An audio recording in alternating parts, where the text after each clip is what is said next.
এই ওঠো না, আমার আদর পাচ্ছে খুব, তাড়াতাড়ি ওঠো। এই আয়ান ওঠো না, ওই আমার পিচ্চি বরটা ওঠো না। হুম। উফ, কখন থেকে হুম হুম করা শুরু করছো?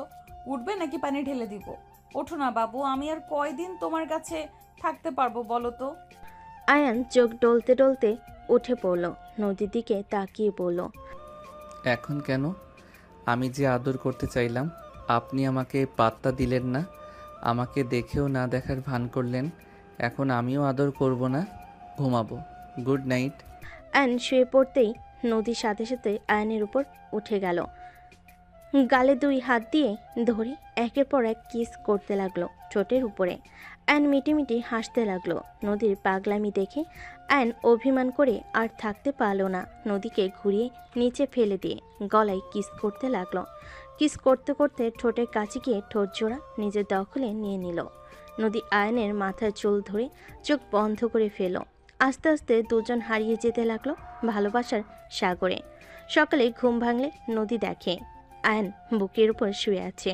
আয়ন বলতে লাগলো, জান ওঠো, অফিসে যাবে না? হুম, যাব।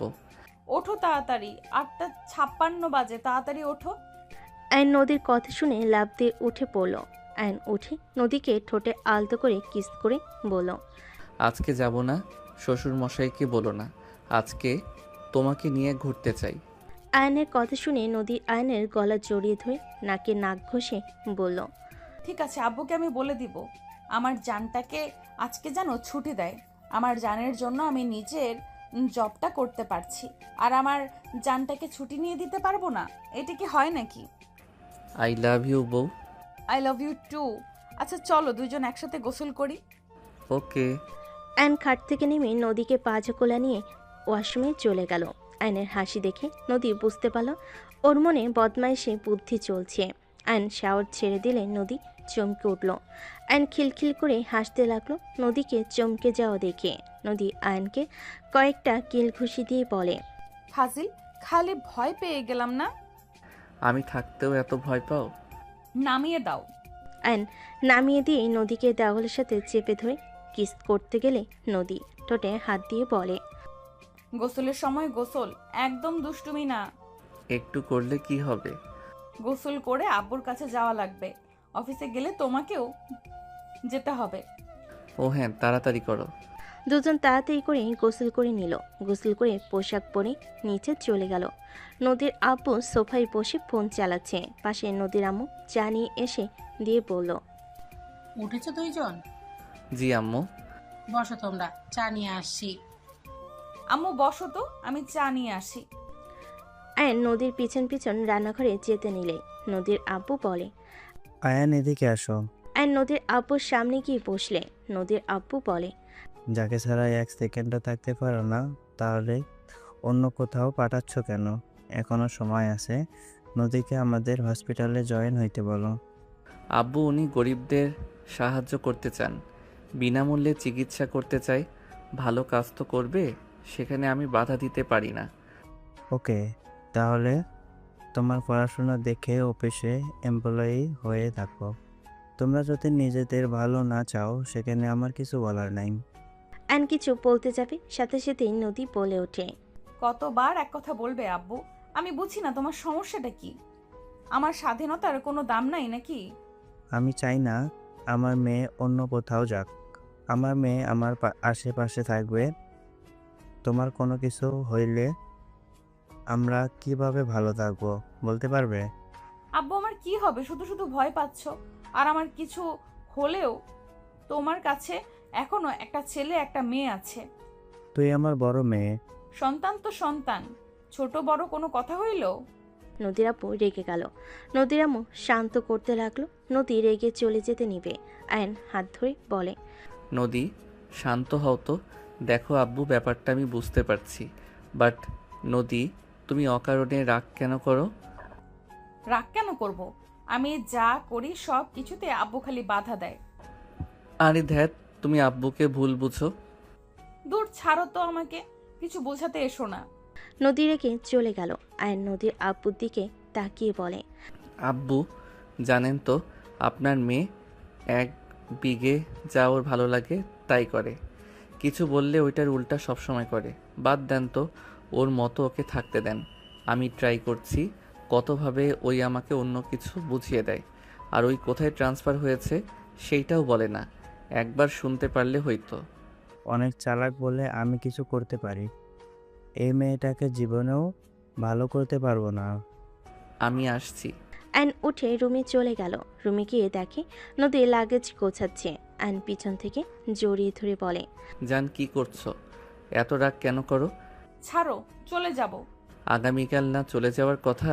আজকে যাব। জান, রাগ করা কি ঠিক হচ্ছে? ভালো করছি, ছাড়ো। টিকিট কাটা লাগবে, ছাড়ো। আয়নকে নদী সরিয়ে দিল। আয়ন নদীকে বুঝাতে লাগলো।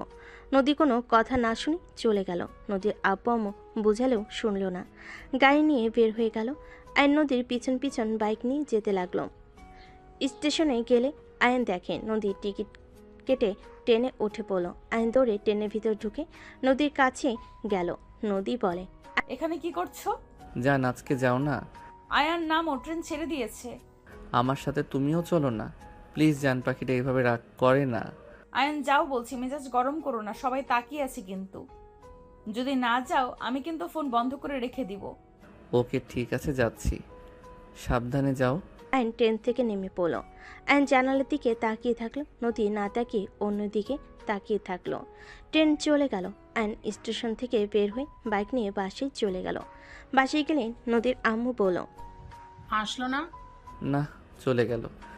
বাদ দাও, খাবার খেয়ে অফিসে যাও। রেডি হয়ে আসছি। আয়ন রুমে চলে গেল।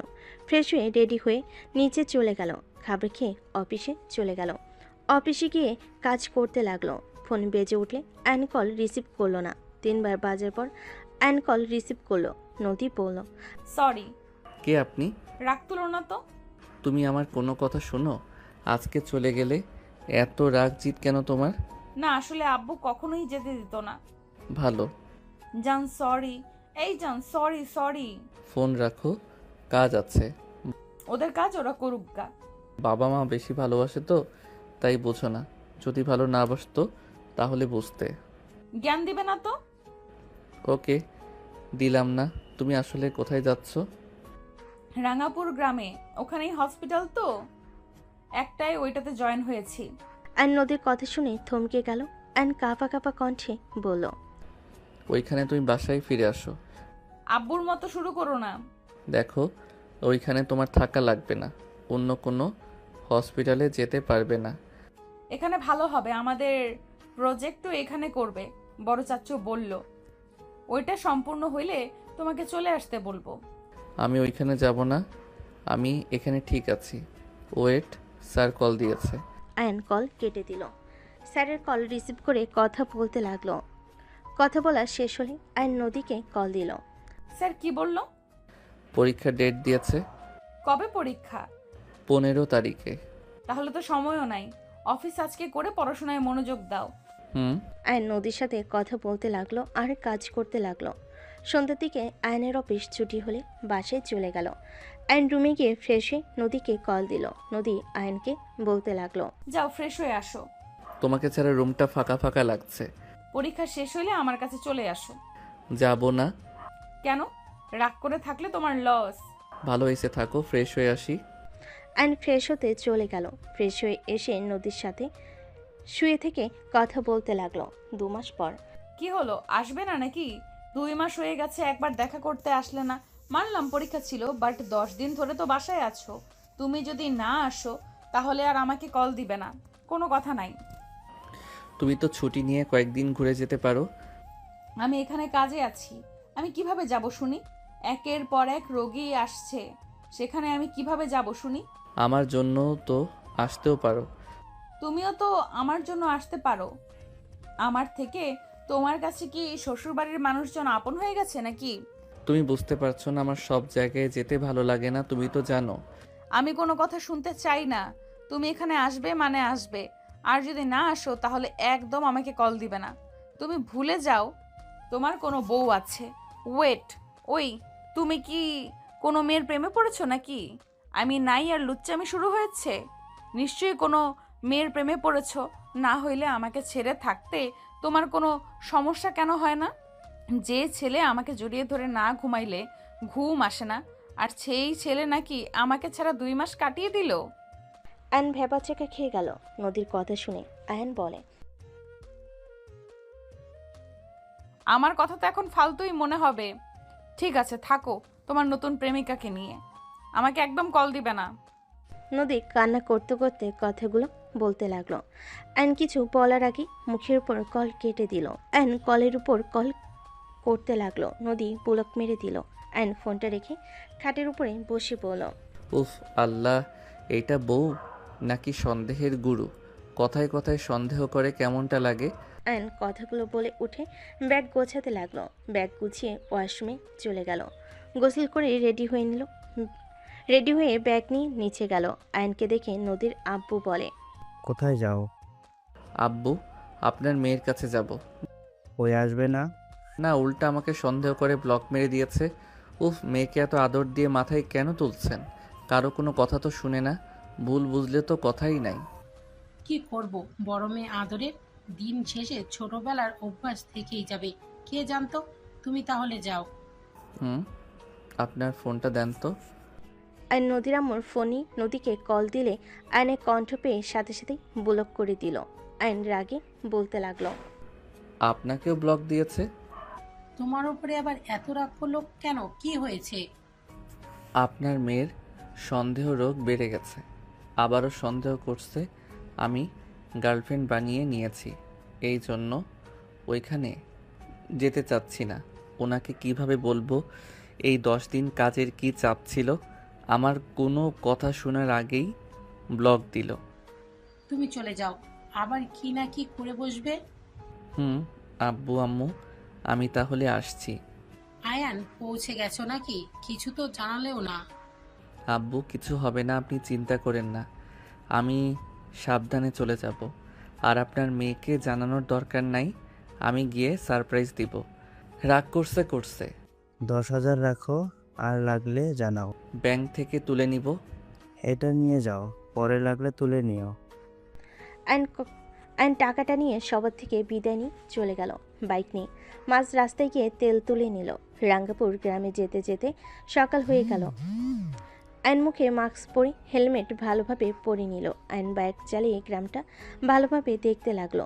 চোখের কোণায় পানি চলে আসলো। আয়ন সাথে সাথে চোখ মুছে ফেল। আয়ন মনে মনে বলতে লাগলো, কতটা পরিবর্তন হয়ে গেছে গ্রামটা, কত স্মৃতি জমে আছে, সব কিছু চোখের সামনে ভেসে বেড়াচ্ছে। এতটা বছর পর এখানে আসবো কখনো কল্পনাও করতে পারি নাই। ভাগ্যক্রমে আবার চলে আসলাম। যত অতীত ভুলতে চাই না কেন, অতীত আমাকে কখনোই ভুলতে দেয় না, একভাবে না একভাবে সামনে চলে আসে। আয়ন কথাগুলো ভাবতে ভাবতে সোজা হসপিটালের সামনে চলে গেল। আয়ন ফোনটা বের করে রাইসাকে কল দিল। রাইসা রিসিভ করে বলল, আসসালামু আলাইকুম জিজু। ওয়ালাইকুম আসসালাম। আপু, আপনাদের হসপিটালের নিচে বাসার ঠিকানা দেন। আর আপনার বান্ধবী কোথায়? কি, তুমি এসেছো? তাহলে ওকে কাঁদানোর কি দরকার ছিল? আমি কি করলাম? হুদাই সন্দেহ করে নিজেই কান্না করছে। এখন বলেন, বাসা কই নিয়েছেন? ওয়েট করো, আমি আসছি নিচে। আয়ন রাইসার জন্য অপেক্ষা করতে লাগলো। রাইসা নিচে এসে আয়নের বাইকে উঠে পড়ল। আয়নের বাইকে হুট করে কেউ উঠে পড়ে যেতে নিয়েই সাথে সাথে বাইক সামলে নিয়ে বলল, ধ্যাত আপু, ভয় পাওয়াই দিয়েছিলেন। ভয় কম পাও, বাসায় চলো। আর বাইক নিয়ে সারা রাস্তায় এসেছো? হুম, কোনো মেয়ে পটিয়েছো? কচু মেয়ে পটাইছি, অফিসে কাজ ছিল সেইগুলো করেছি। ওই না, আমাকে বলো। ওনার সন্দেহ কথা তাই বলছে। ওকে চলো। আয়ন বাইক নিয়ে যেতে লাগলো। রাস্তা বলে দিতে লাগলো। আয়ন রাস্তায় যেতে যেতে বলতে লাগলো, আর কোনো রাস্তা নাই, এই রাস্তা দিয়ে বাসা ভাড়া নেওয়া লাগবে। আপনার বইয়ের পছন্দ। গ্রামটা অনেক উন্নত হয়ে গেছে, এখানে কিসের ফ্রি চিকিৎসা দেওয়া লাগবে? এখানে সবার তো টাকা পয়সা কম হয় নাই। আরে দূর, কিসের ফ্রি চিকিৎসা? নদীকে এখানে মিথ্যে বলে নিয়ে আসা হয়েছে। বাট ওই সব জানার পর রেগে গিয়েছিল। আসলে আঙ্কেল এখানে ফ্যাক্টরি দিবে, আঙ্কেলের প্ল্যান করে এখানে নিয়ে এসেছে। নিজের কাজও করবে আর ফ্যাক্টরির কাজও সামলাতে পারবে। কি বলো শ্বশুর মশাই, এইগুলো করিয়েছে? জি, আর এখানে এসেছে ভালো হয়েছে। আমার এখানে ভালোই লাগছে, গ্রামটাও সুন্দর, মানুষজনের ব্যবহার অনেক ভালো লেগেছে। সামনের বাসাটাই থাকি। এখানে কি? গার্লফ্রেন্ড সাথে দেখা করার জন্য আসলাম। চলে যান। এখানে আপনাকে কে আসতে বলছে? বাসার ভিতরে তো ঢুকতে দিবেন নাকি? অ্যান কথাটা বলে নদীর সামনে থেকে সরে গেল। অ্যান ভিতরে গিয়ে সোফায় বসে পড়ল। নদীকে বলল। পানি দেন, গলাটা শুকিয়ে গেছে। নদী ফ্রিজ থেকে পানি নিয়ে এসে দিলে অ্যান খেতে লাগলো। রাইসা রুমে চলে গেল। অ্যান নদীকে টান দিয়ে কোলে বসিয়ে বলল। এত রাগ করো কেন শুনি? তুমি জানো আমি তোমাকে ভালোবাসি, আর তোমাকে ছাড়া অন্য কারোর সাথে যে প্রেম করব না জানার পরও রাগ দেখাও কেন? ছাড়ো, তোমার সাথে আমার কোনো কথা নাই। আমার কথা আছে, ছাড়বো না আমি। আমার কথায় উত্তর দিবে তারপর। রাইসা এসে পড়বে কিন্তু। আসলে আসবে। আমি আমার বউকে ধরছি, অন্য কোনো মেয়েকে ধরি নাই। কামড় দিব নাকি? অ্যান নদীকে কোলে তুলে নিয়ে পাশের রুমে চলে যেতে লাগলো। নদী আয়নকে থামিয়ে দিয়ে বলতে লাগলো। আমার কাছে আসলে আমি চিৎকার দিব। দিলে দাও। দেখো, একদম কাছে আসবে না। আমি তোমার গার্লফ্রেন্ডের কাছে যাও। আমি আমার গার্লফ্রেন্ডের কাছে আসছি। আয়ন নদীকে খাটে ফেলে দিয়ে অ্যান কথাটা বলে শার্ট খুলে নদীর উপর ঝাঁপিয়ে পড়ল। নদী প্রথমে থামানোর চেষ্টা করলে পরক্ষণে আয়নকে আদর করতে শুরু করে দিল। অ্যান মুচকি হাসি দিয়ে আদর করতে ব্যস্ত হয়ে গেল। দুজন একে অপরকে আদর করতে করতে দুজন ক্লান্ত হয়ে গেল। আয়ন নদীকে বুকের সাথে জড়িয়ে ধরে শুয়ে থেকে বলল। রাগ কমছে নাকি? আরও আদর করব? লাগবে না, হসপিটালে যাওয়ার সময় হয়ে গেছে। হসপিটালে যাবে? হ্যাঁ, রাইসের ডিউটি নাই, তুমি ওর সাথে থাকো। তাড়াতাড়ি এসো। ঠিক আছে। নদী আয়নের কপালে চুমু দিয়ে চলে গেল। ওয়াশরুমে গেলে আয়নও পিছন পিছন চলে গেল। দুজন একসাথে গোসল করে নিল। দুজন ওয়াশরুম থেকে বের হয়ে আসলো। আয়ন পোশাক পরে বারান্দায় গেল। নদী রেডি হয়ে গেল। আয়ন বারান্দা থেকে বের হয়ে নদীর সাথে রুম থেকে বের হইলে রাইসা বলে ওঠে। বাহ, দুজন বের হলে তাহলে। চুপ কর, শোন, আয়ানকে খেতে দিস। দেব না, তোর জামাইকে না খাওয়ায় রেখে দিব। না দিলি আমার তাতে কি? তোর ভাই বোন বুঝে গা। জান, আমি গেলাম। নদী আয়নকে চুমু দিয়ে চলে গেল। আয়ন রাইসা থেকে কিছুটা দূরে বসে ফোনে গেম খেলতে লাগলো। রাইসা আয়নকে বলল। খাবার খেতে আসো। আয়ন রাইসার কথা শুনে খেতে গেল। দুজন খাবার খেয়ে নিল। দুজন খেয়ে গল্প করতে লাগলো। দুপুর দিকে দুজন একসাথে রান্না করতে লাগলো। রান্না করা শেষ হলে রাইসা বলে। তুমি তাহলে খেয়ে নাও, আমি নদীর জন্য নিয়ে যাই। না, ওনার ওইখানে গিয়ে খাবো, একসাথে খাবো। নিজের হাতে আর খেতে মন চাচ্ছে না। ওরে রোম্যান্টিক দুলাভাই রে। ওকে, তাহলে আমি খেয়ে নিই, তারপর একসাথে যাব। ঠিক আছে। রাইসা আয়ন ফ্রেশ হতে চলে গেল। দুজন ফ্রেশ হয়ে বাসার রুমে আসলো। রাইসা খেতে লাগলো। খাওয়া শেষ হলে দুজন খাবার নিয়ে বাইকে করে বের হয়ে গেল। আয়ন রাইসা হসপিটালের সামনে নামলো। দুজন টিফিন ব্যাগ নিয়ে ভিতরে যেতে লাগলো। রাইসা আয়ানকে নদীর কেবিনে নিয়ে গেল। তুমি বসো, নদীকে দেখলে পাঠিয়ে দেব। ঠিক আছে। আয়নকে বলল। আয়ন টেবিলের উপরে টিফিন রেখে দিয়ে চেয়ারে বসে গেম খেলতে লাগলো আর নদীর জন্য অপেক্ষা করতে লাগলো। হঠাৎ করে কেবিনের ভেতর কেউ বলে উঠল। আসসালামু আলাইকুম ম্যাম, আসবো? ম্যাম, আপনি বলেছিলেন এসএসসি পাশের সার্টিফিকেট দেখালেই চাকরি দেবেন, আমি নিয়ে এসেছি। কণ্ঠটা শুনে আয়নের বুকের ভিতর কেঁপে উঠল। আয়ন পিছনের দিকে ঘুরে তাকাতেই সামনে থাকা মেয়েটাকে দেখে চমকে গেল। আয়ন বসা থেকে উঠে পড়ল। রানের বুকের ভিতরে কষ্ট অনুভব হতে লাগলো। তুলি কিছু বলতে যাবে, সাথে সাথে নদী ভিতরে ঢুকে বলতে লাগলো। ওই ফাজিল, খাবার না খেয়ে আসছো কেন? হ্যাঁ, তুমি জানো আমি ব্যস্ত থাকি। আয়ন নদীর কণ্ঠে ভাবনার জগৎ থেকে বের হইল। আয়ন নদীকে বলল। তুমি খাওয়াই না দিলে খাইতে ভালো লাগে না, সেখানে আমি কি করব? যাই হোক, উনি তোমার কাছে এসেছে। দুঃখিত, ভুল সময় এসেছি। আপনারা খাবার খান, আমি পরে আসছি। আরে আসেন, সমস্যা নাই। নদীর কথা শুনে আয়ন নদীর পাশে গিয়ে টেবিলের উপর পা ঝুলিয়ে বসে গেম খেলতে লাগলো। তুলিকে নদী বসতে দিলে তুলি বসলো। তুলি নদীকে বলল। ম্যাম, আপনি আসতে বলেছিলেন, এই যে আমার সার্টিফিকেট। নদী তুলির সার্টিফিকেট দেখতে লাগলো। আয়নকে নদী বলল। আয়ান গেমের শব্দ কমাও। আয়ন শব্দ কমিয়ে দিয়ে গেম খেলতে লাগলো। নদী তুলির সার্টিফিকেট দেখে বলল। বাট আপনার রেজাল্ট তো অনেক ভালো, এসএসসিতে A+ পেয়েছিলেন। জি। ওকে, আপনি তাহলে আগামীকাল থেকে কাজে জয়েন হয়ে নিন।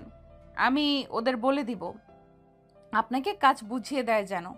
ধন্যবাদ ম্যাম, তাহলে আমি আসছি। তুলি চলে যেতে নিলে নদী বলতে লাগলো। জান, এমন পাগলামি কেন করো? 2টা বেজে গেছে আর তুমি না খেয়ে আছো। এমন করবে না তো। বসো, আমি খাওয়াই দেই। নদীর কথাগুলো তুলির কানে গেলে তুলির বুকটা ফেটে যেতে লাগলো। তুলি ভাবতে লাগলো ফ্ল্যাশব্যাক। আয়ন তুলি গাছের নিচে বসে আছে। আয়ন তুলি কোলে মাথা দিয়ে শুয়ে থেকে বলল। তোমাকে চুড়িগুলোতে অনেক সুন্দর লাগছে। ইস, কবে যে বড় হব, তোমাকে বউ করে ঘরে তুলে নিব। এভাবে লুকিয়ে প্রেম করতে ভালো লাগে না। আমারও মনে হয় এখন যদি বড় হয়ে যাওয়া যায় তো তাহলে আমি তোমাকে বিয়ে করে নিতাম। তোমাকে সারা দিন তাকিয়ে থেকে দেখতাম আর তোমার সাথে অনেক দুষ্টুমি করতাম, তোমার কাছে অনেক বায়না করতাম। আমাকে কিছু না দিলে তোমার সাথে অভিমান করে থাকতাম। তুমি আমার রাগ ভাঙানোর জন্য মরিয়া হয়ে উঠতে, আমাকে অনেক ভালোবাসবে, আদর করবে। আমিও পরে তোমাকে ক্ষমা করে দিয়ে তোমাকে অনেক আদর করব। কত না রোমান্টিক হইতো, বাট কোনো স্বপ্ন পূর্ণ হচ্ছে না। হবে হবে, আমরা দুইজন পড়াশোনা করতে থাকি। আমি একটা জব নিব। আমি প্রতিদিন অফিস থেকে ফিরব। তুমি আমার জন্য ঠান্ডা পানি নিয়ে আসবে, আমার কোলে বসে আঁচল দিয়ে আমার শরীরের ঘাম মুছে দিবে, তোমার হাতে খাওয়াই দিবে। আমি সুযোগ পেলে তোমার সাথে দুষ্টুমি করব। তুমি বিরক্ত হয়ে যাবে, আমি তোমাকে আরও বেশি বেশি বিরক্ত করব। আর তুমি রেগে আমাকে মারতে আসলে আমি তোমাকে আদর করে বিরক্ত রাগ এক নিমিষে শেষ করে দিব। তুলি লজ্জা পেয়ে বলল। যা দুষ্টু, আমারও অনেক শরম পাচ্ছে। ওরে বাবা, আমার বউটা লজ্জা পেলে তো অনেক সুন্দর লাগে। যাও, আমার প্রশংসা করবে না, আমার অনেক শরম লাগে। দুজন খিলখিল করে হাসতে লাগলো। হঠাৎ কারোর ডাক শুনে তুলি ভাবনার জগৎ থেকে বের হয়ে দেখে নদীকে ডাকছে। নদী আয়নকে বলল। জান, পানি খেয়ে নাও, আমি আসছি। নদী হাত ধুয়ে চলে গেল। আয়ন পানি খেয়ে হাত ধুয়ে নিল। আয়নের ফোন বেজে উঠল। আয়ন কলটা রিসিভ করলো। নদীর আম্মু বলে উঠল। আয়ান, পৌঁছে গেছো নাকি? কিছু তো জানালেও না। সরি আম্মু। আয়ন নদীর আম্মুর সাথে কথা বলতে বলতে যেতে লাগলো। রাইসাকে দেখে বলল। নদী কোন জায়গায়? এই আয়ান, তোমার তো B+, তাই না? কেন? একজনকে রক্ত দিতে হবে, তুমি কি দিতে পারবে? বাসার মালিকের ছোট মেয়ে অ্যাক্সিডেন্ট করেছে, অনেক ব্লাড বের হয়ে গেছে। হ্যাঁ, কেন দিতে পারবো না? আচ্ছা আম্মু, পরে কথা বলবো, বাই। আয়ন কল কেটে দিয়ে রাইসার সাথে যেতে লাগলো। আয়ন ফ্রেন্ডদের SMS দেখতে দেখতে আয়ন চলে গেল। সামনে গেলে রাইসা বলে ওঠে। নদী, আয়ান রক্ত দেবে। আরে কি বলিস? আয়নের শরীর তো খারাপ, ওই এমনিতে অনেক দুর্বল হয়ে গেছে, আর রক্ত দেখলে মাথা ঘুরে পড়ে যায়। ওই কিভাবে দিবে? অন্যভাবে দেখতে হবে। আয়ন নদীর কথা শুনে সামনের দিকে তাকাতেই চমকে গেল। সামনেই সবাই আয়নের দিকে তাকিয়ে আছে। আয়ন রাইসাকে বলল। রাইসা আপু, আমি রক্ত দিব, আমার কিছু হবে না। মাথা ঘুরে পড়ে যেন যেও না। কুল আপু, চলেন। আয়ন রাইসার সাথে চলে গেল। নদী ওদের সাথে গেল। আয়ন রক্ত দিতে গেলে টেস্ট করতে লাগলো। টেস্ট করে আয়ন রক্ত দিতে লাগলো। আয়ন ভয়ে ইনজেকশন দিতে না চাইলে তখন ভিতরে কেউ একজন এসে আয়নের মাথার কাছে বসলো। আয়ন সাথে সাথে মানুষটাকে জড়িয়ে ধরলো। আয়নের মাথায় হাত বুলিয়ে দিতে লাগলো। আয়ন ভয়ে খামচি দিয়ে ধরলো।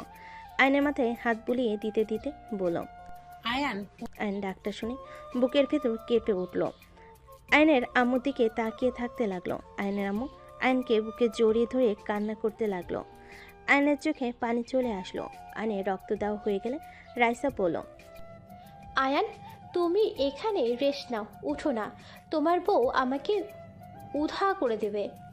আয়ন রাইসার কথা শুনে ওর আম্মুকে ছেড়ে দিয়ে চোখের পানি মুছে হেসে পড়ল। আরে আমি ঠিক আছি, আপনি রক্ত নিয়ে যান। রাইসা চলে গেল। আয়নের আম্মু বলল। আয়ন বাপ, আমার এতদিন কথা ছিলি। আন্টি আপনার কোথাও ভুল হচ্ছে, আমাকে অন্য কারোর সাথে মিলিয়ে ফেলছেন। আয়ন কথাগুলো বলে বেড থেকে উঠে পড়ল। আয়ন পড়ে যেতে নিলে সাথে সাথে আয়নের আম্মু ধরে ফেল। আয়নকে বলতে লাগলো। একটু রেস্ট নে বাবা। আয়ন বসে পড়ল। আয়নকে জড়িয়ে ধরল। আয়ন সরিয়ে দেওয়ার চেষ্টা করতে লাগলো। আয়ন কিছুক্ষণ বসে থেকে ওর আম্মুর হাত সরিয়ে দিয়ে বাইরে চলে গেল। আয়নের আম্মু আয়নের সাথে বের হলো। নদী বের হইলে সবাই নদীর কাছে গেল। নদী বলে উঠল। ভয়ের কিছু না আতিয়া, এখন বিপদ মুক্ত আছে। আপনারা কিছুক্ষণ পর দেখা করতে পারেন। আয়ান, তুমি ঠিক আছো? একদম ঠিক আছি, আমাকে নিয়ে ভেবো না তো। ম্যাম, উনি আপনার কি হয়? জি, উনি আমার হাজবেন্ড। আয়ান, উনি আমাদের বাসার মালিক। তার স্ত্রী, ছেলে, ছেলের বউ আর একটা একমাত্র নাতি তাদের। আসসালামু আলাইকুম। ওয়ালাইকুম আসসালাম। ধন্যবাদ স্যার, আপনি না থাকলে আমার ননটার কী যে হতো। এই যে একজন দেখছেন, বিপদের সময় এর রক্ত কোনো কাজই নাই, মাতাল হয়ে বসে আছে। রূপা। বাবু, তোমার নাম কি? জি, আমার নাম রাহাত। মাশাআল্লাহ, এই নাও চকলেট। আয়ন পকেট থেকে চকলেট বের করে রাহাতকে দিল। রাত নিতে না চাইলেও আয়নের আম্মু বলল। দাদু ভাই নাও। সত্যি নিব? হ্যাঁ নাও। রাহাত হাত থেকে চকলেট নিল। আয়ন হেঁটে নদীর কাছে গিয়ে বলল। যাকে রক্ত দিলাম তাকে দেখতে পারি কি? যেতে পারো। আগে ওনার ফ্যামিলি দেখা করুক, আর তুমি পরে করো। তুমি বাসায় যাও। ডাক্তার সাহেবা, ওনাকে যেতে দেন, উনি দেখা করে আসুক। আন্টি, আপনারা যান, সমস্যা নাই, এই পরে করবে। ওনাকে যেতে দেন, আমার মেয়েটা অনেক খুশি হবে তাকে যে রক্ত দিল তাকে দেখতে পেয়ে। ডাক্তার সাহেবা, যেতে দেন। আয়ন কেবিনের ভিতর ঢুকলো। আতিয়ার পাশে বসে হাতের উপরে হাত রাখলে আতিয়া তাকালো। আয়নকে দেখে চমকে গেল। আতিয়া উঠতে যাবে, সাথে সাথেই আয়ন বলল। বনু, আসতে ব্যথা পাবি। ভাইয়া, তুমি কখন এসেছো? ভাইয়া, তুমি এত বছর কোথায় ছিলে? ভাইয়া, তুমি আমাকে ছেড়ে কিভাবে যেতে পারলে? আমাকে তো নিয়ে যেতে পারতে। তোমাকে ছাড়া আমি কিভাবে দিন পার করছি, তোমার কোনো হিসাব আছে? আতিয়া কথাগুলো বলে কান্না করতে লাগলো। আয়ন আতিয়াকে জড়িয়ে ধরে সান্ত্বনা দিতে দিতে বলল। আমার মতো খারাপ ভাইয়ের জন্য এত কষ্ট কেন পাস বোন? আর বোন, তোর এই অবস্থা কিভাবে হলো? বড় চাচুর ছেলে রনি আমাকে মেরে ফেলতে চাইছিল, ভাগ্যক্রমে বেঁচে গেছি। কি? ওই তোকে মেরে ফেলতে নিয়েছিল মানে? আমি স্কুলে গেলে আমাকে অনেক জ্বালাতন করতো, আবার মেয়েদের সাথে অসভ্যতামি করতো। আমি প্রতিবাদ করেছিলাম, তারপর থেকে আমার পিছনে লেগেছে। আজকে আমাকে বাইক দিয়ে ইচ্ছে করে ধাক্কা মেরেছে। আমি ছিটকে গাছের সাথে বাড়ি মারায়, আর রাস্তার পাশে খাম্বার রড ছিল, ওইটাই আমার পেটের সাইড দিয়ে বের হয়ে গেছে। আয়ন রাগে হাত মুঠো করে ফেলল। আয়ন রেগে বলল। ওকে কোথায় পাওয়া যাবে এখন? ভাইয়া, বাদ দাও, ওদের সাথে লাগতে যেও না, ওরা অনেক খারাপ। কিছু বললে আমাদের আরও ক্ষতি করবে। আর তোমার ক্ষতি করলে আমি নিজেকে ক্ষমা করতে পারবো না। আমি আর তোমাকে হারাতে চাই না।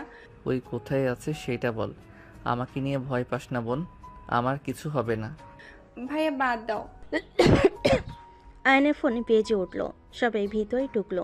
আয়ন ফোনে কথা বলতে লাগলো। আব্বু বলেন। নদীকে বলো তো ফ্যাক্টরিতে গিয়ে দেখে আসতে। আব্বু, নদী তো ব্যস্ত আছে, আমি চলে যাব, বাট আপনি ফ্যাক্টরি বিষয়ে আমাকে কিছু তো বলেন নাই, আর ওকে মিথ্যা বলে এখানে পাঠিয়েছেন। তুমি এসব কিভাবে জানলে? রাইসা আপুর থেকে শুনেছি। শুনছো, ভালো হয়েছে। তাহলে তুমি বাইকটা দেখো, ওইটা তোমাদের দুজনের জন্য। তোমরা যদি ভালোভাবে চালাতে পারো তাহলে তো আলহামদুলিল্লাহ, না পারলে আর কি করার। আচ্ছা শোনো, ওইখানে গিয়ে দেখো কাজ কতটুকু করছে। আচ্ছা আব্বু, আমি যাচ্ছি। আয়ন কল কেটে দিয়ে আতিয়াকে বলল। বনু থাক, আমাকে একটু যেতে হবে, আমি পরে এসে দেখা করব। ভাইয়া, আমাকে ছেড়ে যাও না, আমি তোমাকে আর হারাতে চাই না। চিন্তা করিস না, আমি এখানে আছি কিছুদিন, তোর সাথে প্রতিদিন দেখা করব। আতিয়া, তুমি ওনাকে চেনো? চিনবো না কেন ভাবি, ওইটাই তো আয়ান ভাইয়া ছোট ভাই। রূপা অবাক হয়ে গেল। আয়ন কেবিন থেকে বের হয়ে গেল। রূপা বলে ওঠে। এসব কি বলো? উনি তো ডাক্তার, নদীর হাজবেন্ড। কি, নদিয়াপুর হাজবেন্ড? হ্যাঁ আব্বা আম্মা, তোমার ভাই রাহা তো ছিল, ডক্টর তো পরিচয় করিয়ে দিল, আর উনি তো তোমাদের ছেড়েও না যেমন ভান করলো। কি জানি, বুঝতে পারছি না। আতিয়া সবার সাথে কথা বলতে লাগলো। আয়ন নদীর কেবিনে গিয়ে কপালে চুমু দিয়ে বলে, জান, আমাকে ফ্যাক্টরির ওইখানে যেতে হবে। যেতে হবে না, আমি চলে যাব, তুমি বাসায় যাও। না, তুমি থাকো, আমি যাচ্ছি, আমি ঠিক আছি। রাগ তুলো না, যাও বলছি। নদী রাগ দেখালে আয়ন উপায় না পেয়ে বলে, দুইজন একসাথে যাই। না, বাসায় যাও। প্লিজ, বাসায় একা একা ভালো লাগবে না তো। আয়ন অসহায়ভাবে তাকাতেই নদী আয়নকে নিয়ে বের হয়ে গেল। আয়ন বাইক চালাতে লাগলো, ফ্যাক্টরির সামনে চলে গেল। নদী বাইক থেকে নেমে পড়ল। তুমি থাকো, আমি দেখে আসছি। নদী চলে গেল। আয়ন বাইকের উপর বসে ভাবতে লাগলো। এই জায়গা কি আব্বু চাচ্চুরা বিক্রি করে দিয়েছে নাকি? আয়ন কথাগুলো ভাবতে লাগলো। নদী দেখা শেষ করে আয়নের বাইকে উঠলে আয়ন বাইক নিয়ে বাসায় চলে গেল। 5 দিন পর। কি ব্যাপার, কোনো সমস্যা হয়েছে কি? এত চিন্তা করছো কেন? আর বলো না, ফ্যাক্টরির ওইখানে পাশে একটা জমি আছে, ওইটা বিক্রি করতে চাইলো, এখন আবার না করে দিয়েছে। মেজাজটা খারাপ হয়ে যাচ্ছে। টাকা যা চেয়েছে সেটাই তো দিতে রাজি হয়েছিল। কার জমি? এই বাসার মালিকের মেছো ছেলে ঝামেলা করছে। ও, ওনারা কি কেন বিক্রি করবে না তার কোনো রিজন বলছে? না, তা বলে নাই। তাহলে চলো দেখা করি, তার সাথে কথা বলি। উনি কথা বলতে চান না, উনি কোনো কথা শুনবে না।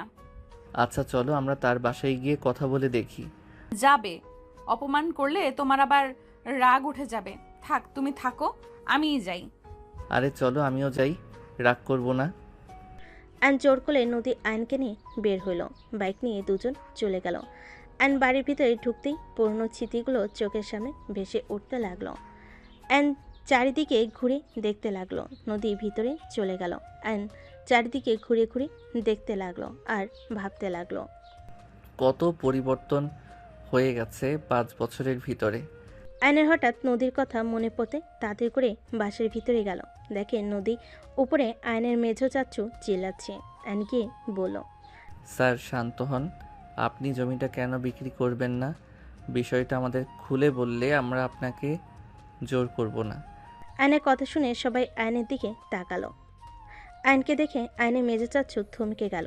আয়নকে কিছু বলার মতো ভাষা খুঁজে পাচ্ছে না। আয়ন কাছে গিয়ে বলল, বেয়াদবি মাফ করবেন, অনুমতি ছাড়া বাসার ভিতরে ঢোকার জন্য। স্যার, আপনারা তো প্রথমে জমিটা বিক্রি করতে চেয়েছেন, পরে আবার মত চেঞ্জ করে ফেললেন। আসলে রিজনটা যদি বলতেন কেন না করে দিলেন, আর আপনাদের যদি আরও বেশি দামে বিক্রি করেন বিষয়টা আমাদের বলতে পারেন। আয়নের কথা শুনে মেজো চাচ্চু অপলক দৃষ্টিতে তাকিয়ে থাকতে লাগলো। নদী বলে ওঠে, দেখেন, আমাদের বিষয়টা খুলে বললে আমরা বিষয়টা বুঝতে পারবো। দয়া করে যদি বলতেন কেন জমিটা দিবেন না।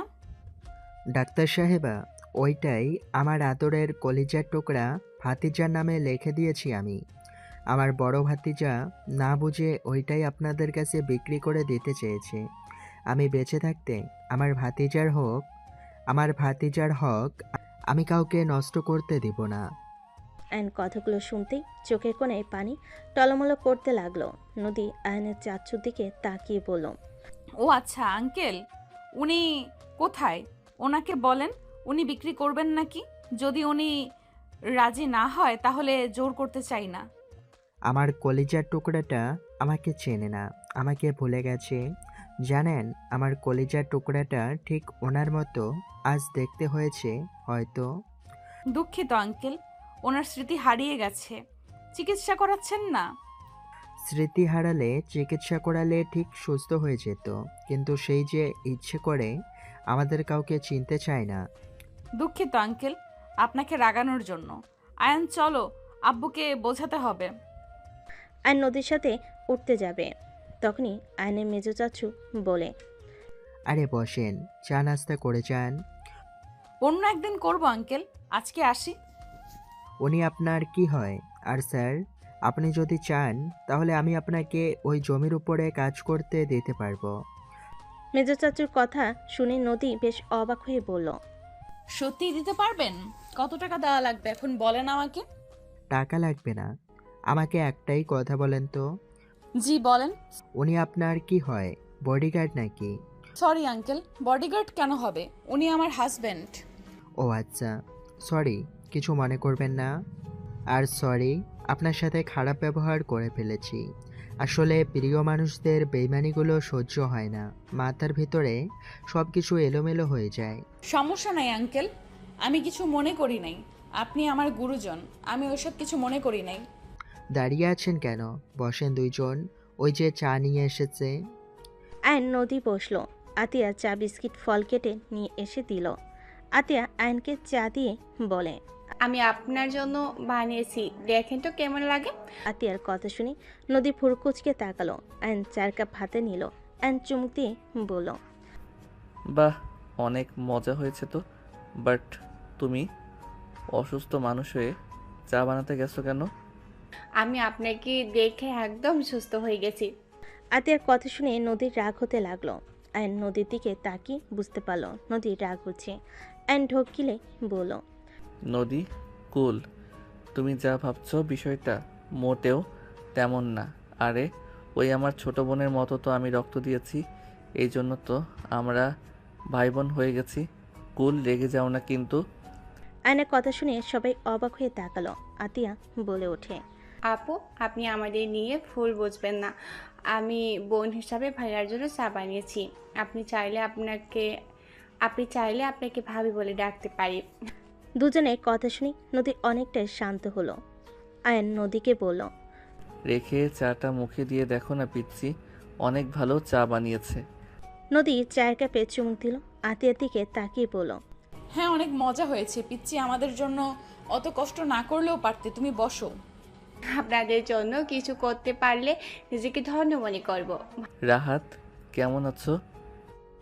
আলহামদুলিল্লাহ আঙ্কেল, আপনি কেমন আছেন? এইদিকে আসো, বসো। অ্যান্ড রাহাতকে নিজের কাছে বসালো। হঠাৎ করে বাসার ভিতর কয়েকটা ছেলে আর আয়নের বড় চাচু বাসার ভিতর ঢুকলো। একটা ছেলে অসভ্যতামি করতে লাগলো, বলতে লাগলো, ওই শফিক, তোর ছেলের অনেক সাহস বেড়েছে তাই না? আমার বাড়িতে গিয়ে হুমকি দিয়ে আসবো। ওই ভাঙচুর কর, যে ঠেকাবে তাকে মারবি। ছি, উনি তোমার গুরুজন, আর তুমি তার নাম ধরে এইভাবে কিভাবে রাখতে পারো? ও ডাক্তার সাহেব, আপনি এখানে নাক গলাবেন না।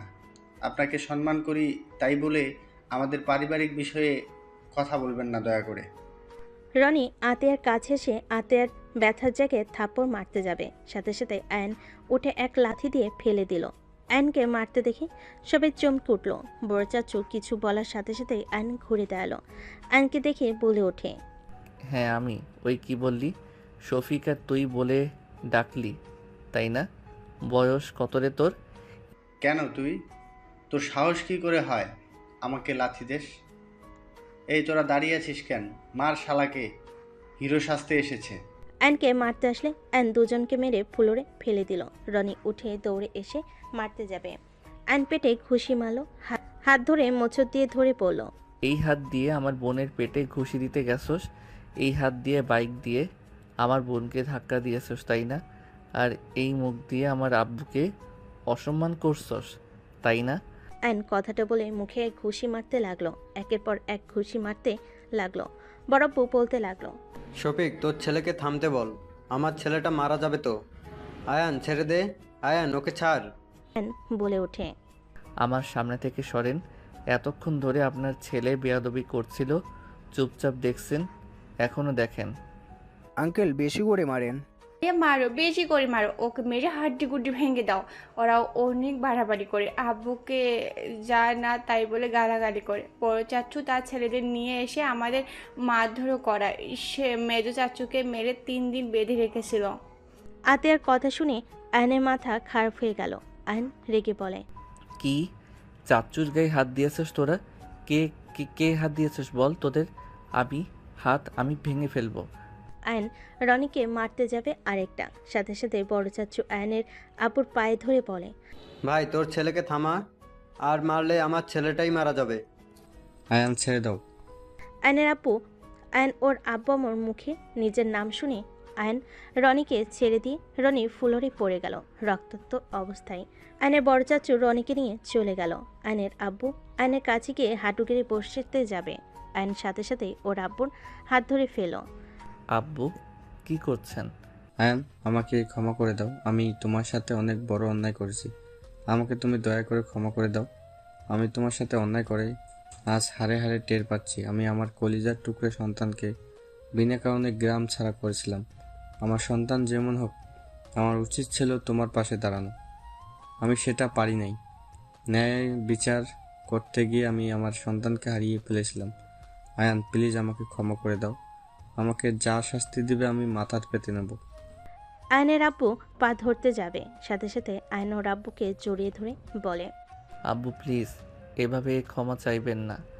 আপনার উপরে আমার কোনো রাগ নাই। আমার শুধু একটাই কষ্ট, আপনারা বাবা মা হয়ে আমাকে বাঁচানোর চেষ্টা করেন নাই। আমাকে ত্যায্য পুত্র করে দিয়েছিলেন। একবার ভেবেও দেখেন নাই আমি একা কোথায় যাব। বিশ্বাস করেন, অনেক রাগ অভিমান কষ্ট ছিল, কিন্তু আজ আমার আর কোনো রাগ অভিমান কষ্ট কিছু নাই। আপনি আমাকে বুকে জড়িয়ে নিয়েছেন, এতে আমি অনেক খুশি। আয়ান, আমাকে ক্ষমা করে দিস। আমি মা হয়ে তোর পাশে দাঁড়াতে পারি নাই। আমি তোকে ওদের হাত থেকে বাঁচাতে পারি নাই। আম্মু তুমি ঠিক করছো। স্বামীর অবাধ্য হও নাই। একজন আদর্শ স্ত্রী হয়ে নিজের কর্তব্য পালন করছো। শুধু সন্তানের জন্য কিছু করতে পারো নাই। আয়নের কথা শুনে আয়নের আম্মু বলে, আমি আমার সন্তানদের ভালো মা হতে পারি নাই। আমাকে তুই ক্ষমা করে দে বাপ। আয়নুর আম্মুর হাত ধরে বলল, আম্মু ক্ষমা চাও না তোমরা। আমি আলহামদুলিল্লাহ অনেক ভালো আছি। আমি যা হারিয়েছি তার থেকে বেশি পেয়েছি। একজন ভালো স্ত্রী যে আমাকে পাগলের মতো ভালোবাসে, আমার জন্য দুনিয়ার সবার সাথে লড়াই করতে রাজি, কিন্তু আমাকে ছেড়ে দিবে না। আমাকে বাবা মায়ের ভয়ে বলে নাই। আমাকে সেই চেনে না, আমি তাকে বিরক্ত করি। সেই তার বাবা মা ভাই বোন সবার সামনে আমার হাত ধরেছে, আমার জন্য লড়াই করেছে। আজ আমি অনেক সুখে আছি। আমার শ্বশুর শাশুড়ি, বড় ভাইয়া, শ্যালিকা সবাই আমাকে অনেক ভালোবাসে। আমার শাশুড়ি আমাকে কখনোই মায়ের অভাব বুঝতে দেয় নাই। আল্লাহর কাছে সবসময় দোয়া করতাম আমার ভাইয়া যেন ভালো থাকে, সুস্থ থাকে। আম্মু, আমার দোয়া কবুল হয়েছে। ভাইয়া, আমাদের সবাইকে ক্ষমা করে দিও। তুমি চলে যেও না। আর নদীর দিকে চোখ গেলে দেখে নদী রাগ ভর্তি চোখে ওদের দিকে তাকিয়ে আছে। আর ওর আব্বু আম্মুর ছেলে ওর চাচুকে জড়িয়ে ধরল। ওর চাচুর সাথে সকল অভিমান ভাঙিয়ে নিল। সবার সাথে মিল হয়ে গেলে আর নদীর কাছে গেল। নদী কোনো কথা না বলে চলে যেতে নিলে আর নদীর হাত ধরল। নদী এক ঝটকায় হাত সরিয়ে দিয়ে বলল, একদম আমাকে ধরবে না। নদী সরি, আমি জানি তুমি রাগ করছো। তোমাকে কিছু বলি নাই দেখে।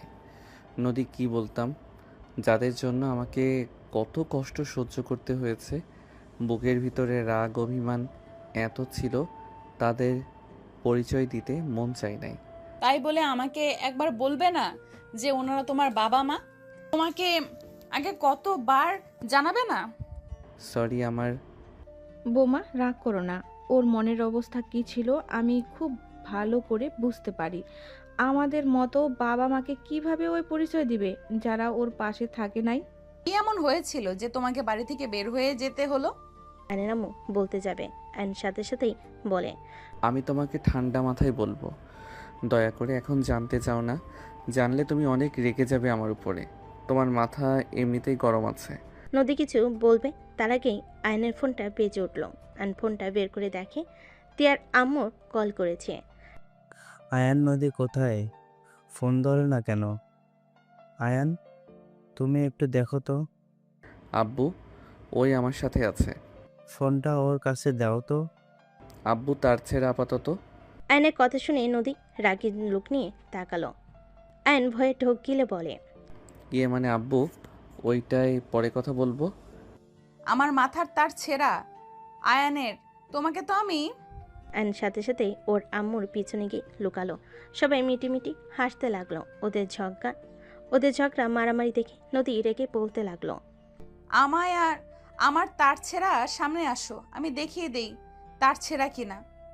আমার মোটেও বোঝার দরকার নেই, আব্বু পরে কথা বলি, বাঘিনী হয়ে গেছে। আয়নের কথা শুনে তিয়ার আম্মু কল কেটে দিল। আয়নের আম্মু বলে, এই আমার বৌমাকে এসব কি বলিস? আম্মু ওকে সামনে দেন, ওই অনেকবার বাড়ছে। একদম না, আম্মু সামনে থাকো। ভাবি আমি কি হেল্প করব? ছোট আম্মু আমিও হেল্প করি। দুজনের কথা শুনে নদী বলে, করো। এই আমার সাথে বেইমানি হচ্ছে। আতিয়া রাহাত আয়নকে পিছন থেকে শক্ত করে ধরল। নদী গলা ধরতে যাবে, সাথে সাথেই আয়ন বলে ওঠে, বউ সরি, ভুল হয়েছে, ক্ষমা করে দেন, আর বলবো না, মাঝে মাঝে বলবো। আয়নের কথা শুনে সবাই হাসতে লাগলো।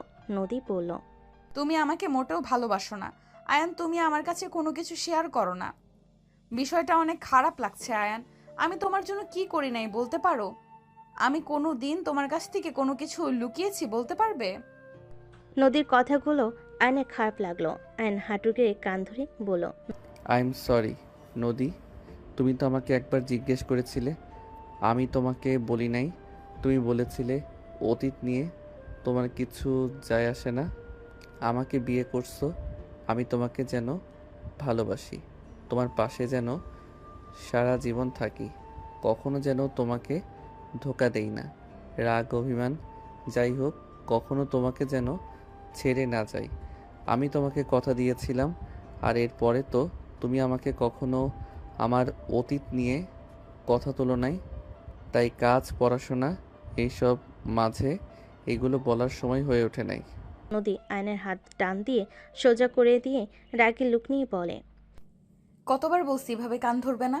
আমি কতবার বলবো যত যাই হোক আমার সামনে বা কারোর সামনে মাথা নত হবে না। ওঠো বলছি, ফাজিল কোথাকার। নদীর কথা শুনে সবাই চোখ দিয়ে পানি ঝরতে লাগলো। আতিয়া বলে, ভাইয়া তুমি লাইফে অনেক কষ্ট পেয়েছো,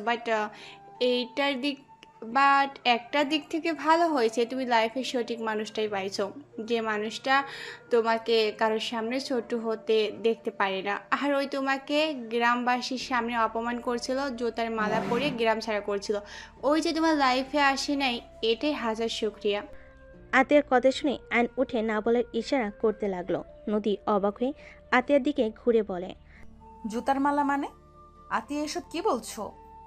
নদী তোমাকে আমি সব বলছি, বাট তুমি জানতে চাই না, মেয়েটাকে প্রমিস করো। মেয়ের ব্যাপার। ওয়েট, রাগ করো না, সম্পূর্ণ কথা শুনবে, তারপর যা বলার বলো, কিন্তু মেয়েটাকে ওইটা জানতে চাইবে না। ওকে বলো শুনি। আমি এই গ্রামের একটা মেয়েকে ভালোবাসতাম, আমরা একে অপরের আগে অনেক ভালো বন্ধু ছিলাম, ছোটবেলা থেকে একসাথে বড় হয়েছি। আটটার ওঠার পর বুঝতে পারি আমরা একে অপরকে ভালোবাসি। এসএসসি পরীক্ষার লাস্টের দিনে আমি আর ওই প্রতিদিনের মতো গাছের নিচে বসেছিলাম, বাদাম খাচ্ছিলাম আর ওকে রাগাচ্ছিলাম। ওই রাগে কান্না করতে লাগলে আমি ওকে জাস্ট কান্না থামানোর চেষ্টা করছিলাম। হঠাৎ করে গ্রামের কিছু মানুষ আমাদের দেখে ফেলে, আমাদের অন্য কিছু ভেবে সবার সামনে মেরে ধরে নিয়ে যায়। অ্যান কথাগুলো বলে কিছুক্ষণ থামলো। নদী বলে ওঠে, তারপর কি হলো? তুমি কিন্তু উল্টাপাল্টা কিছু বুঝবে না, আগে বলে দিলাম। তখন কিন্তু এত চালাক ছিলাম না আমরা, মানে বুঝতে পারছো? হ্যাঁ বুঝলাম, বাকিটা শুনি, তারপর কি করব না করব পরে দেখা যাবে। তারপর কি, আব্বু তখন এখানে সবার বিচার করত, এখানে যার যে সমস্যা আব্বু সমাধান করত। তো আমাদের দুইজনকে নিয়ে পুরো গ্রাম এক জায়গায় করে ফেলে। আমরা বোঝানোর চেষ্টা করলে কেউ আমাদের কথা শুনে না। ওই লোকগুলো বলে আমি ওর সাথে খারাপ কিছু করার চেষ্টা করছি। আব্বু তো শুনে রেগে আমাকে মারধর করতে থাকে। আর ওর আব্বুর আবার আমার আব্বুর বন্ধু ছিল, উনি রেগে অনেক কিছু বলে, আমাকে মারেও। আমি সবাইকে বলতে থাকি আমরা একে অপরকে ভালোবাসি, আর আমরা কিছু করি নাই। আমার কথা কেউ বিশ্বাস করে না। ওকে জিজ্ঞেস করলে ওই সবাইকে বলে। আয়নের কথাই সাথে সাথে চোখের পানিগুলো গড়িয়ে পড়ে অ্যান চোখের পানি হাত দিয়ে মুছে ফেল। আয়নের গলা আটকে আসতে লাগলো। আয়নের দিকে তাকিয়ে নদী বলে, তারপর কি হলো? ওই মেয়েটা কি বলছিল? তোমাকে ভালোবাসে? না, সেই সোজা বলে দিয়েছে আমার সাথে কোনো সম্পর্ক নাই। আমি নাকি ওকে জোর করে খারাপ কাজ করতে চেয়েছিলাম। এইটা শুনে সবাই বিশ্বাস হয়ে গেল। আব্বু আম্মু, আমার ফ্যামিলি সবাই আমাকে ঘৃণা করতে শুরু করলো। শুধু আতিয়া ছাড়া আমার বিরুদ্ধে সবাই চলে যায়। আমাকে 50টা বেতের বাড়ি দেয়। আব্বুর সাথে আমাকে ত্যায্য পুত্র করে দেয়। গ্রামবাসী সবাই আমার মুখে খালি আর জুতার মালা দিয়ে গ্রাম থেকে বের করে দেয়। আমার কোনো কিছুতে কষ্ট হচ্ছিল না, শুধু কষ্ট একটাই, আমার আম্মু আমাকে বিশ্বাস করে নাই। সেই নীরবে কান্না করে গেছে, কোনো প্রতিবাদ সে করে নাই। সেইও আমাকে বিশ্বাস করে নাই। কি? ওই মেয়েটার সাথে এত বছর সম্পর্ক আর সোজা ভালোবাসা অস্বীকার করলো? আমাকে একটু নামটা বলো তো দেখি মেয়েটাকে। বাদ দাও, একদিকে লাভ হয়েছে। কোন দিকে? ফেক ভালোবাসা বিদায় নিয়েছে, রিয়েল লাইফ পার্টনার পেয়েছি। ঢং করো না। অন্য একটা মেয়ের জন্য চোখের পানি ফেলছো। আমার কি কিছু বলা উচিত বলে মনে হয় না তোমার? অ্যান তাড়াতাড়ি করে চোখ মুছে বলল, দূর দূর, কই এসব রাখো। চাচ্চু, ওই জমিটা সত্যি কি আমার নামে লিখে দিয়েছো? হ্যাঁ, সব ভাগাভাগি করা হয়েছে, সবাইকে সমান ভাগ দেওয়া হয়েছে। ও আচ্ছা, তাহলে কি তুমি কাজ শুরু করে দিতে বলো, আর আব্বুকে কল দিয়ে কথা বলে নাও। তুমি কত করে নিবে? চাচ্ছি তো তোমার অনুমতি ছাড়া বিক্রি করবে না। তুই কথা শুনে আইন ভুরু কুচকে তাকালো। মেজো চাচ্চু বলে, দুঃখিত বৌমা, আমি রাগের মাথায় তোমার সাথে খারাপ ব্যবহার করছি। আসলে রাফি কাউকে না জানিয়ে মাতব্বরি করেছে, বিষয়টা জেনে অনেক রাগ হয়েছিল। চাচ্চু, আমি আপনার কথায় কিছু মনে করি নাই। আয়ান, বলো না কেন? আসলে মনে হচ্ছে তুমি অনেক দিন ধরে আমার হাতে মার খাও না।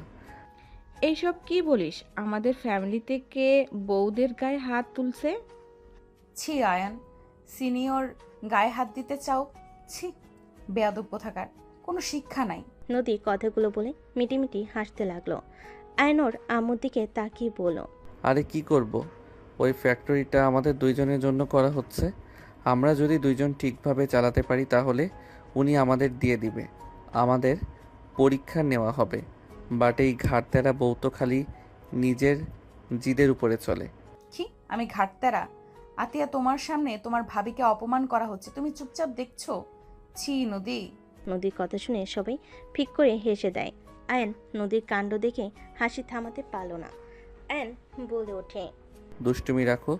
হসপিটালে যাবে না নাকি? বাসায় যাব, আমার কাজ আছে।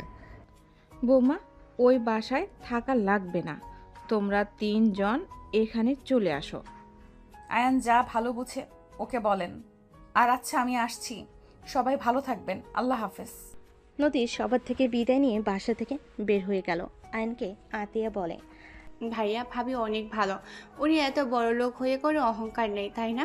হ্যাঁ, ওই আমার বউ বলে বলছি না, ও অনেক ভালো। ওইখানে এসেছে গরিবদের ফ্রি চিকিৎসা দেওয়ার জন্য। বাট এইসব আমার শ্বশুরের প্ল্যান ছিল।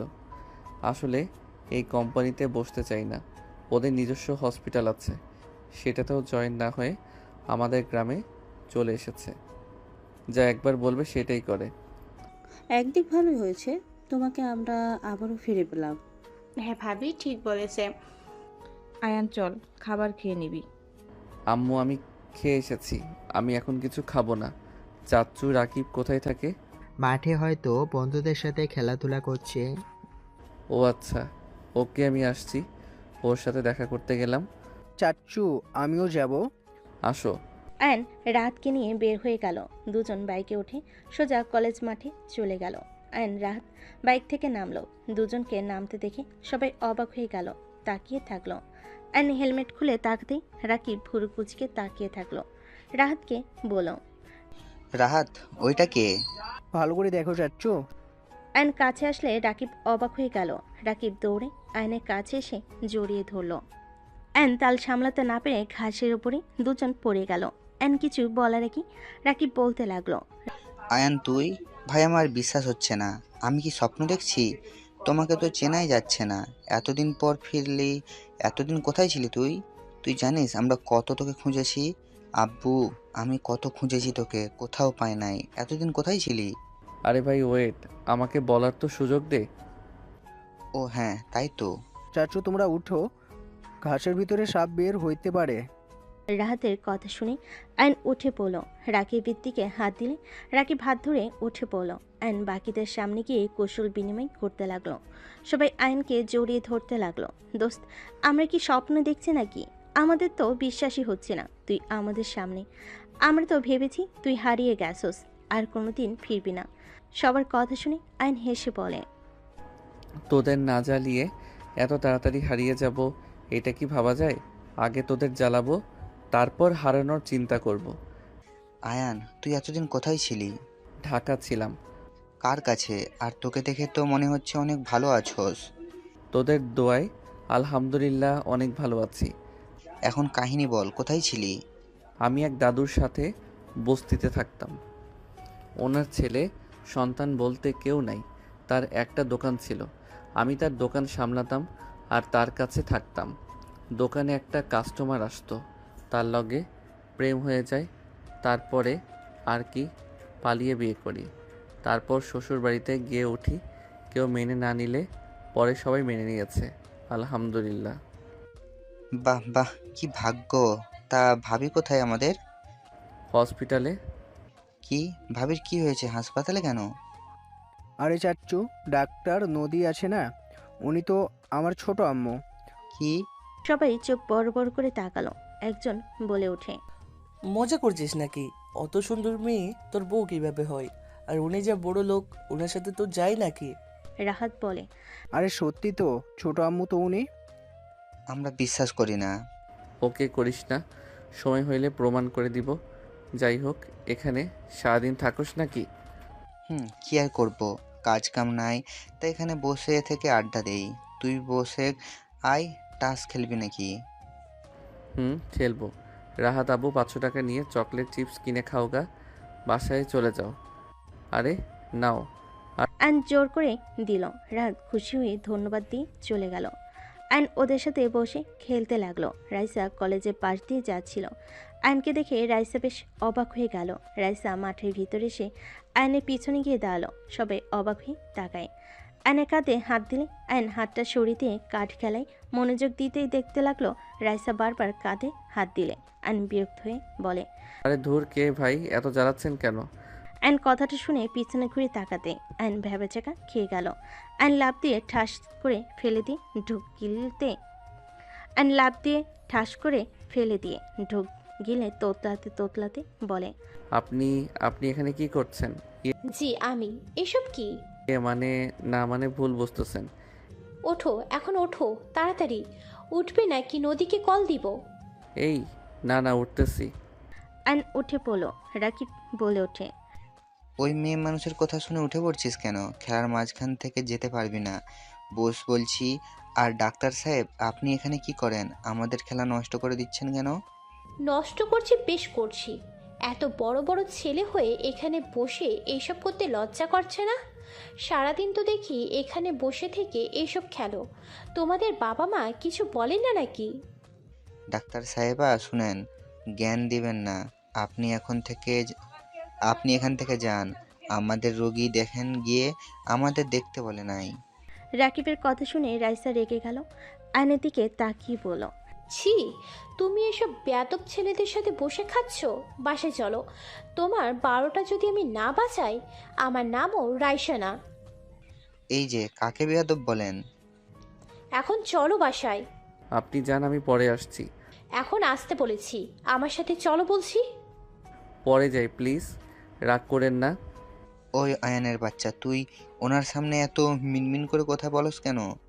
ধ্যাত, তুই চুপ কর তো। উনি আমার বউয়ের বান্ধবী। আমার বউ জানলে আমার 12টা বাজাবে। কি? তোর বউ? সত্যি ডক্টর নদী নাকি? জি ভাই। আরে তাহলে তো উনি আমাদের বেআইন হয়। আসসালামু আলাইকুম বেআইন সাহেব, এত রাগ করেন কেন? আমরা তো জুয়া খেলছি না, জাস্ট এমনি কার্ড খেলছি। আয়ান চলো তো। রাইসা আয়নের হাত ধরে টেনে নিয়ে যেতে লাগলো। আয়ন বাইকে উঠে পড়লো। রাইসা আয়নের বাইকে উঠে পড়ল। দুজন চলে গেল। একজন বলে ওঠে, ভাই ভাগ্য ভালো, আগে জানলাম নদী ম্যামের জামাই আয়ান। যদি ওর সামনে উল্টাপাল্টা বলতাম তাহলে কি যে হইতো। রাখ, এই রাইসা ম্যামকে পটাতে হবে। শালা গ্রামের সুন্দর মেয়ের সাথে প্রেম করলো, আবার ওর জন্য গ্রাম ছাড়া হয়ে সব থেকে বেশি সুন্দরী বড়লোক বাপের মেয়েকে বিয়ে করছে। ওর কপালে নাকি অন্য কিছু। আর আমাদের দেখ এখানে বসে এইসব বাল খেলছি। থাক, আমি গেলাম।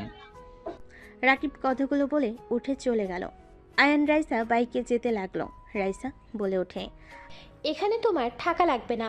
তুমি দেখছি এই বাদর ছেলেদের সাথে থেকে খারাপ হয়ে যাবে, ঢাকা চলে যাবে। আমার বান্ধবী যদি জানে তোমার কি হাল করবে, তোমার নিশ্চয়ই জানা আছে। আরে আপু, ওরা আমার ফ্রেন্ড। আর আপু, আমি ওই গ্রামের ছেলে। আপনি যে বাসায় থাকেন ওই বাসার মালিক আমার আব্বু। আয়নের কথা শুনে রাইসা হা হয়ে গেল। রাইসা বলে ওঠে, কি উল্টোপাল্টা কথা বলছো? উনি তোমার আব্বু মানে? হ্যাঁ, উনি আমার আব্বু। রাকিব আমার কাজিন মেজো চাচুর ছেলে। এসব নদী জানে? হ্যাঁ, ওই জেনেছে। ওকে সব কিছু বলেছি। তাহলে তো তুমি এখানে সব কিছু চেনো জানো। বাট তুমি তো আগে বলেছো তোমার এই দুনিয়াতে কেউ নেই, যার কাছে থাকতে সেই তো মারা গেছে। হঠাৎ করে তোমার আবার ফ্যামিলি আসলো কই থেকে? সেই অনেক কথা আপাতত বলতে পারবো না। খুব ভালো, তাহলে তুমি সেই রেফিস্ট? রাইসার কথা শুনে আয়ন বাইক থামিয়ে দিল। রাইসার দিকে তাকাতেই রাইসা নেমে পড়ল। বাসের ভিতরে চলে গেল। আয়ন কিছু না বলে গেট দিয়ে ভিতরে চলে গেল। রাইসা সোজা সিঁড়ি পেয়ে দরজা খুলে নিজের রুমে চলে গেল। আয়ন ওর রুমে চলে গেল। ফ্রেশ হয়ে ঘুমিয়ে দিল। সন্ধ্যায় ঘুম ভাঙল। বসার রুম থেকে হাসাহাসি করার শব্দ আসলো। আয়ন উঠে ফ্রেশ হয়ে বের হয়ে দেখে আতিয়া, রূপা, আয়নের কাজিনরা এসেছে। আয়নকে দেখে বলল, ভাইয়া ঘুম হয়েছে? কখন এসেছিস বোন? 20 মিনিট হয়ে গেছে। রাহাত আসে নাই? না, ওই কোচিংয়ে গেছে। ও আচ্ছা। আয়ন নদীর পাশে বসতে বসতে বলল, আয়ান, তোমাকে ঢাকা যেতে হবে। কেন? আব্বু দেশের বাইরে যাবে। ও আচ্ছা, কখন যাওয়া লাগবে? রাতে গেলে বের হয়ে যাও। ঠিক আছে। আয়ন বসে থেকে সবার সাথে আড্ডা দিতে লাগলো। রাতে আয়ন, রাইসা, নদী একসাথে আয়নদের বাসে চলে গেল। তিনজন সবার সাথে বসে খাবার খেয়ে আড্ডা দিতে লাগলো। আয়ন টাইম দেখে বলল, আচ্ছা নদী আপু, তোমরা তাহলে এখানে থেকে যাও, আমি তাহলে বের হচ্ছি। আয়ন কোথায় যাবি? ঢাকা যেতে হবে। আব্বু দেশের বাইরে যাবে। ভাইয়া চট্টগ্রামে আছে, তাই আমাকে দেখতে হবে বাকিটা। সাবধানে যাস, রাত করে বের না হইলে হয় না, সকালে গেলে তো পারিস। এখন গেলে সকালের ভিতরে পৌঁছে যাব। আচ্ছা, আসছি। আয়ন সবার থেকে বিদায় নিয়ে বের হয়ে গেল। সকালে পৌঁছে গেল। নদীর বাসার ভিতর ঢুকে বাইক রেখে সদর দরজায় নক করলো। দরজা খুলে আয়ন নোভাকে দেখে অবাক হয়ে পড়ল, আসসালামু আলাইকুম আপু। ওয়ালাইকুম সালাম, কেমন আছেন? আলহামদুলিল্লাহ, আপনি কেমন আছেন? আর কবে এসেছেন? গতকাল এসেছি, ভিতরে আসো। আয়ন ভিতরে গেলে নদীর আম্মুকে সালাম দিয়ে রুমে চলে গেল। রুমে গিয়ে নদীকে কল দিল। নদী কল রিসিভ করে বলল, পৌঁছে গেছো? এসে গোসল করে তোমাকে কল দিলাম। কি করো? শাশুড়ি আম্মুর সাথে বাইরে যাব। কোথায়? মেজো কাকির বাবার বাড়িতে যাব। ও আচ্ছা, যাও যাও, ঘোরাঘুরি করো। আর কত জায়গায় যে যাওয়া লাগবে তোমাকে। তোমার হিংসে হচ্ছে নাকি? অল্প অল্প। ফাজিল। আচ্ছা, বের হব। কলে থাকো, কল কেটে দেওয়া লাগবে কেন? বড়দের সামনে কথা বলবো নাকি? শরমেরও তো ব্যাপার আছে। কি বলবে শুনি? আচ্ছা, আমার বউ শরম পাচ্ছে যখন, তখন একটা কাজ করতে পারো। কি? কিস দিয়ে যাও না জান। নদী কিছু বলবে, সাথে সাথে পিছন থেকে রূপা এসে বলল, আমি দেব নাকি? রূপাকে দেখে আয়ন লজ্জা পেয়ে গেল। আয়ন ভেবাচাকা খেয়ে বলে, ইয়ে মানে ভাবি ভালো আছেন? জি দেবরজি, আমি তো ভালো আছি। কিস দিব কি? আচ্ছা, বাই। আয়ন কল কেটে দিলে রূপা হাসতে লাগলো। নদী লজ্জা পেয়ে গেল। রূপা বলে, হয়েছে, জামাইয়ের মতো লজ্জা পা, চল নিচে চল। চলেন। নদী রূপা নিচে চলে গেল। এদিকে আয়ন নিচে চলে গেল। আয়ন নিচে গেলে নদীর আম্মু বলে, আয়ান তুমি খেয়ে ঘুমিয়ে যাও, সারা রাত তো বাইক চালিয়ে এসেছো। আব্বু কখন গেছে? রাতে চলে গেছে। আয়ন কিছু বলবে, নদী কল দিতে লাগলো। নোভা বলে ওঠে, আপু না কল দিচ্ছে, ধরো না কেন? ধরি। আয়ন কল রিসিভ করতেই আতিয়া বলে ওঠে, ভাইয়া পিচ্ছি বলো। দেখো ভাবি কি করে। আতিয়া কথাটা বলে ক্যামেরা পিছনের দিকে ধরলো। আয়ন ফিক করে হেসে দিল। নদী আরও কিছু ভাবিরা মিলে রাহাতকে মেকআপ করে দিচ্ছে। নোভা এসব দেখে বলে ওঠে, আপু কি করো? ওই ছেলেটা কে? আয়ান, তুমি আবার এভাবে চুপ করে আছো কেন? তোমার বইয়ের পাশে ছেলে মানুষ, কিছু বলছো না? নদী রাহাতকে ফোনটা হাতে নিয়ে বলে, কিরে তুই বাসায় কবে এসেছিস? গতকাল এসেছি। তুমি কোথায় আছো? এত মানুষ কেন? আর ওই ছেলেটা বা কে? এভাবে ভূত সাজাচ্ছ কেন? আরে ওইটাই আমার ভাতিজা। আমি আমার মেঝো চাচি শাশুড়ির বাসায় এসেছি। এখানে সব ভাবিরা, আমার ননদরা, আরও কিছু ননদ আছে, সবাই মিলে প্ল্যান করেছি রাহাতকে ভূত সাজিয়ে প্র্যাঙ্ক করব। কি বলো? তোমার চাষি শাশুড়ি কি কও এগুলো? তুই কোথায় নদী? আর এইসব আবল তাবল কি বলছিস? আয়াম তো এতিম, ওর ফ্যামিলি কোথায় পাস? ভাবি আপনারা বাকিটা দেখেন, আমি একটু কথা বলে আসছি। নদী কিছুটা দূরে গিয়ে বলতে লাগলো, আয়ান কোথায়? ও তোমাদের কিছু বলে নাই? আমি যে বাসায় ভাড়া থাকি ওই বাসার মালিক আয়ানের আব্বু। আয়ান এতিম না। আয়ান রাগ করে গ্রাম ছেড়ে দিয়েছিল। আমাদের ফ্যাক্টরিতে যে জমি অর্ধেক ওদের। আয়ান তোকে আগে বলেছে কি যে ওর ফ্যামিলি আছে? তা বলে নাই। ওই মনে অনেক আঘাত পেয়েছিল। ওর বাবা মা কারোর সাথে কোনো যোগাযোগ রাখেনি। আমি তোমাকে পরে সব বলবো। আচ্ছা আমি ফোনটা রাখছি, মেঝো আম্মু ডাকছে। ওকে যা। নদী কল কেটে দিল। নোভা বলে, বাবা, তোমার মেয়ে দেখি সব পরিবেশে সুন্দর মানিয়ে নেয়। যাক, বিষয়টা ভালোই লাগছে। আমার মেয়েটার কত হাসি খুশি লাগছে, সবার সাথে কত আনন্দে আছে। আর মেয়েটাকে নিয়েও চিন্তাও থাকলো না, শ্বশুর বাড়িতে আছে। নোভা কিছু বলবে তার আগে আয়ন নিচে এসে বলে, আম্মু আমি বের হচ্ছি। খাবার খেয়ে যাও। আচ্ছা দিন। আয়ন খেতে বসলে নদীর আম্মু খেতে দিল। আয়ন খাবার খেয়ে ফোন নিয়ে চলে গেল। অফিস ছুটি হলে আয়ন অফিস থেকে বের হয়ে বাইকে উঠতে যাবে, সাথে সাথে নদীর কল আসলো। আয়ন কল রিসিভ করলো। হ্যাঁ জান বলো। ভিডিও কলে আসো। বাইকের উপরে আছি জান, বাসায় গিয়ে কল দিব। আয়নের মুখে জান শুনে লজ্জায় পড়ে গেল। পিছন ক্যামেরা দিলে আয়ন জিপায় কামড় দিয়ে সব ভাবিরা বসে আছে। আয়ন বলে ওঠে, দূর, এত শরম পাওয়ার কি আছে? আমার বউকে আমি জান বলছি, এখানে সমস্যা কি? আয়নের কথা শুনে সবাই বলে ওঠে, তাই তো। তা দেবরজি, আমরা ধরবো জন্য কি পালাইছো নাকি? কেমন আছেন আপনারা? আর পালাবো কেন? 10 দিন পর যাব, পরে দেখব, তখন যেন আবার আপনারা পালান না। দেখা যাবে এসো। আর তোমার বউ এত লজ্জা কেন পায়? দাদিরা কিছু বললে লজ্জায় লাল হয়ে যায়। আমার বউটাকে একটু বেশি পাকনা বানিয়ে দিয়েছেন। লজ্জাবতী বউ ভালো লাগে। আয়নের কথা শুনে সবাই হাসতে লাগলো। রূপার ভাবিরা বলে, লজ্জাবতীকে বানিয়ে দিব আমাদের মতো? রায়ান বলে ওঠে, না না, এমন বানানোর দরকার নেই। রায়ান বাইক চালাতে চালাতে কথা বলতে বলতে যেতে লাগলো। আয়ন বাইক চালাতে চালাতে কথা বলতে বলতে যেতে লাগলো। হঠাৎ করে একটা মেয়ের সামনে এসে পড়লো। আয়ন মেয়েটাকে দেখে চমকে গেল। আয়ন বাইক থামালে মেয়েটা সোজা আয়নকে জড়িয়ে ধরলো। আয়ন সরানোর চেষ্টা করতে লাগলো। মেয়েটা কান্না করতে করতে বলে, আয়ন আমাকে ক্ষমা করে দাও। আয়ন প্লিজ আমাকে ক্ষমা করে দাও। আমি তোমাকে ছাড়া ভালো নেই আয়ান। আমি তোমাকে অনেক ভালোবাসি। আমি প্রথমে বুঝতে পারি নাই, এখন আমি বুঝতে পারছি আমি তোমাকে ছাড়া ভালো নেই। মেয়েগুলো কথা শুনতে পেল সবাই। আয়ন কিছু বলার আগেই নদী ফোন কেটে দিল। আয়ন ধাক্কা দিয়ে সরিয়ে দিয়ে বলল, কি আবল তাবল কথা বলছো? তোমার মাথা খারাপ হয়ে গেছে নাকি? মেয়েটা রাস্তার উপর থেকে উঠে আয়নকে জোর করে ধরে বলে, আমি তোমাকে ছাড়া ভালো নেই। আমি ঠিক বলছি, আমি তোমাকে অনেক ভালোবাসি আয়ান। প্লিজ আমাকে ক্ষমা করে দাও।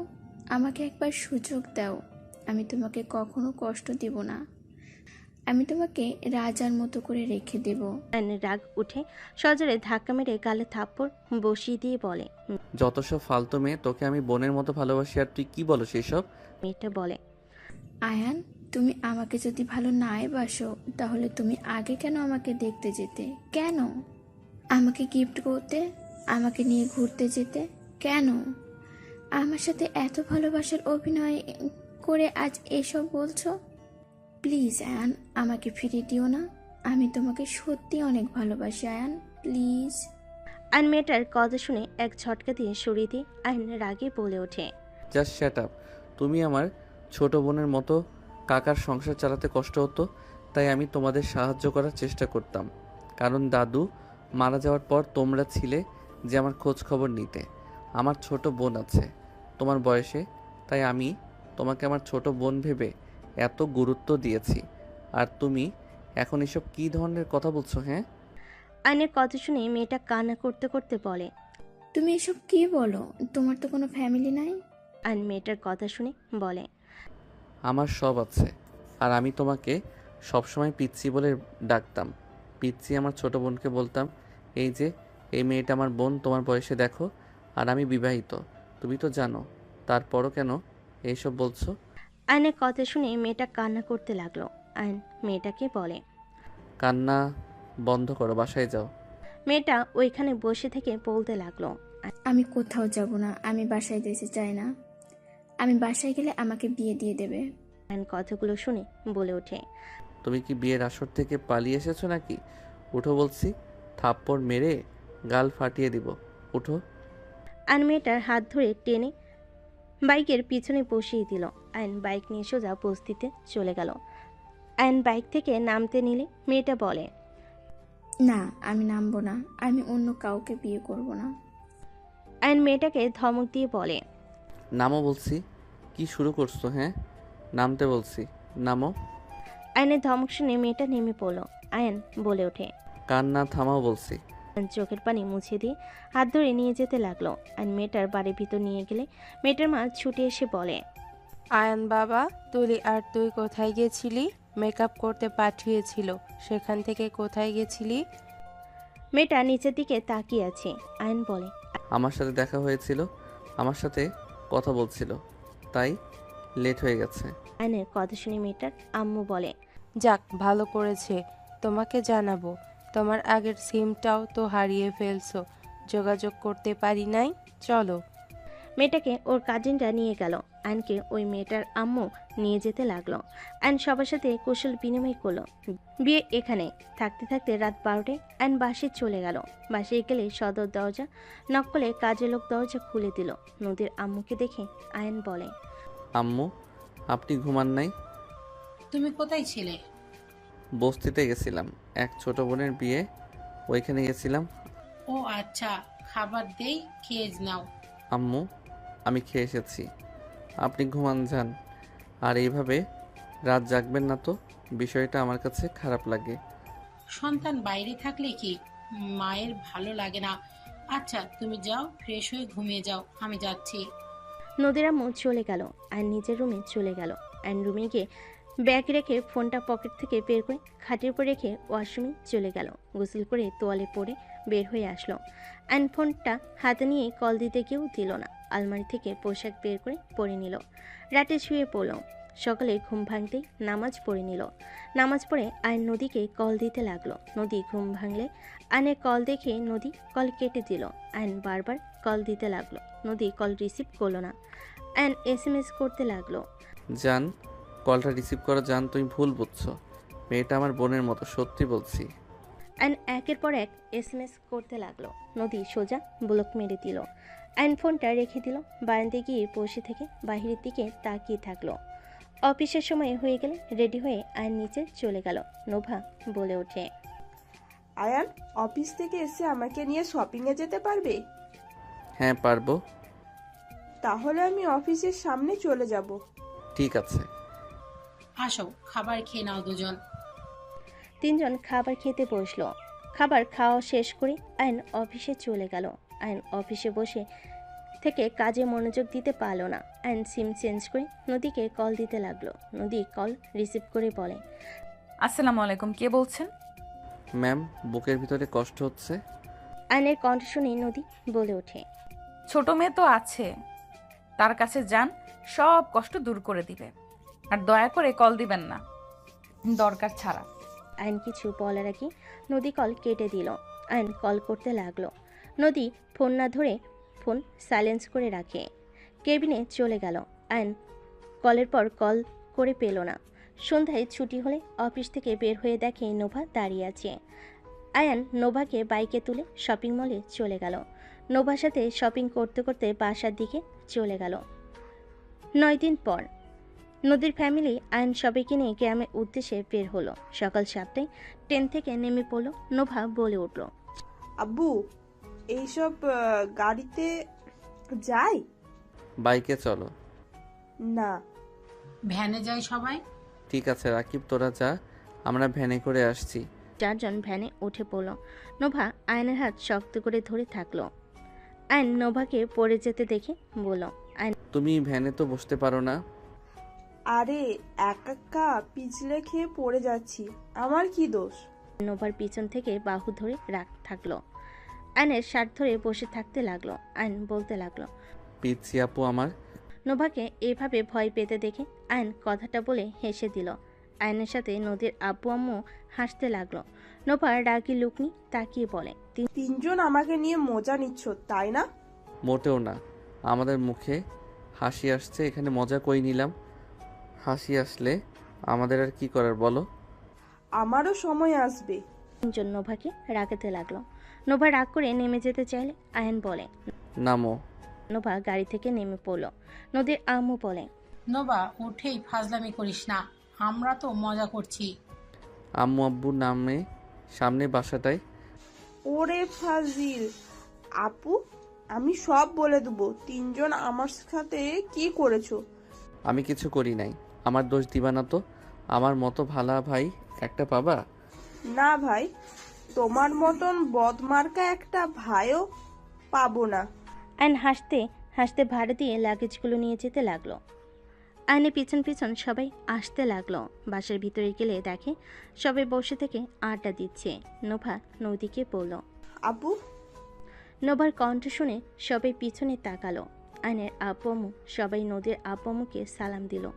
নদীকে নোভা জড়িয়ে ধরে বলে, আপু, আয়ান আমাকে অনেক জ্বালাইছে, সারা রাস্তা আমাকে তিনজনে পচাইছে।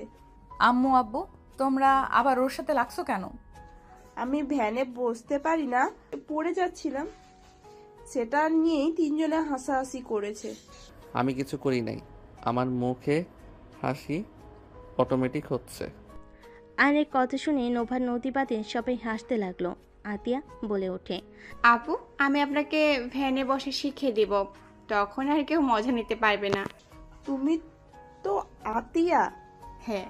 তিনজন সবার সাথে কৌশল বিনিময় করলো। নদীর আব্বু আম্মুকে আয়নের আব্বু আম্মু চাচিরা নিয়ে যেতে লাগলো, আর নোভাকে আতিয়ারা নিয়ে যেতে লাগলো। আয়ন রাহাতকে জড়িয়ে ধরে বলে, আলহামদুলিল্লাহ ভালো চাচ্চু। আয়ন রাহাতের সাথে কথা বলতে লাগলো। রাকিব ওর বন্ধুরা লাগেজগুলো রুমে নিয়ে আসতে গেল। নদী রুমে চলে গেল, আয়ন রুমে চলে গেল। রুমে যেতেই আয়ন নদীকে বলল, জান প্লিজ আমার সাথে কথা বলো।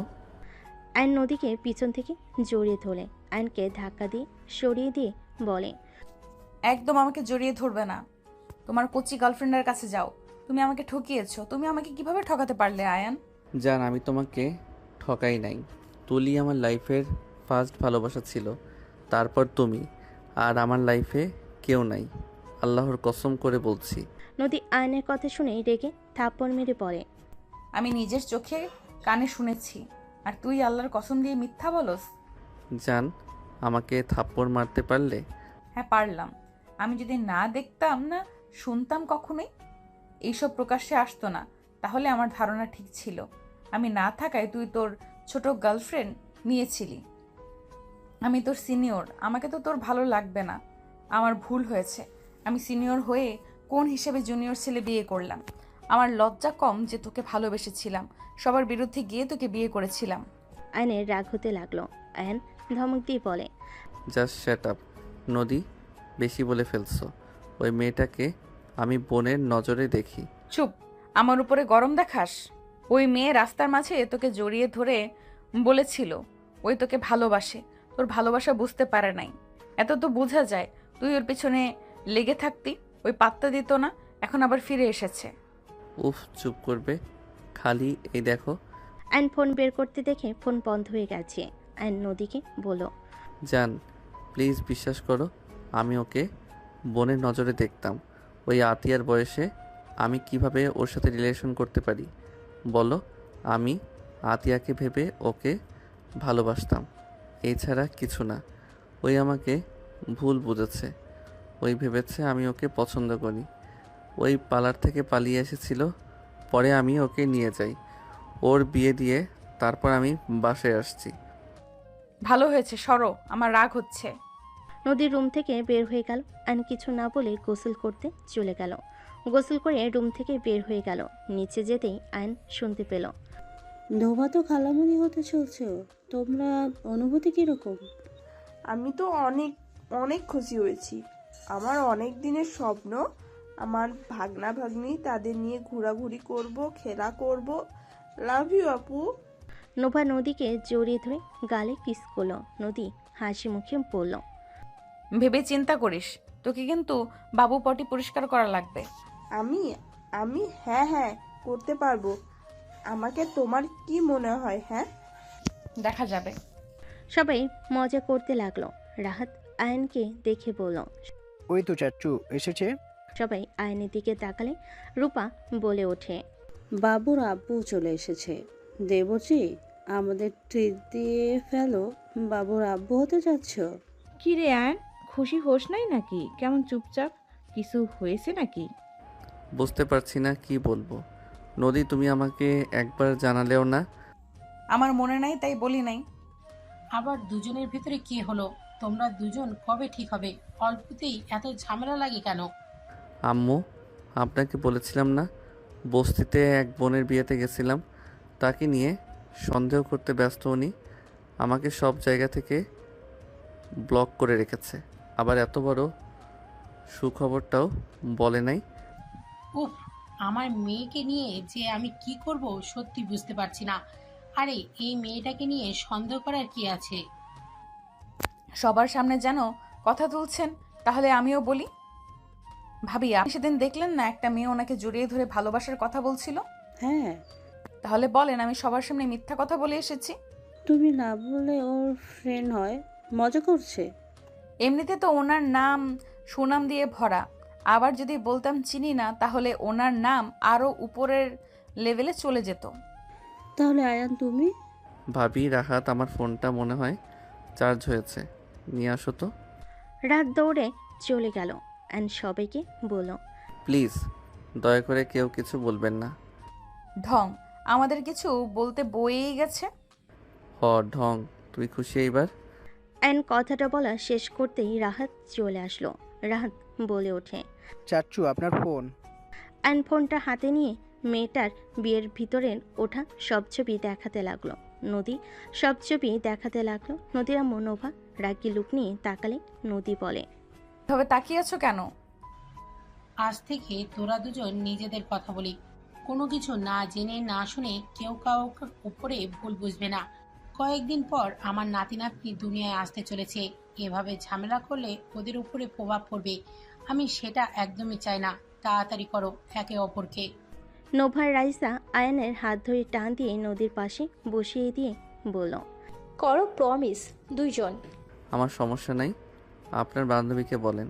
আয়ন নদীর হাত এক করে ধরলে নদীকে প্রমিস করে বলে, বেশি করব না, যদি উল্টাপাল্টা কিছু দেখি তাহলে খবর আছে।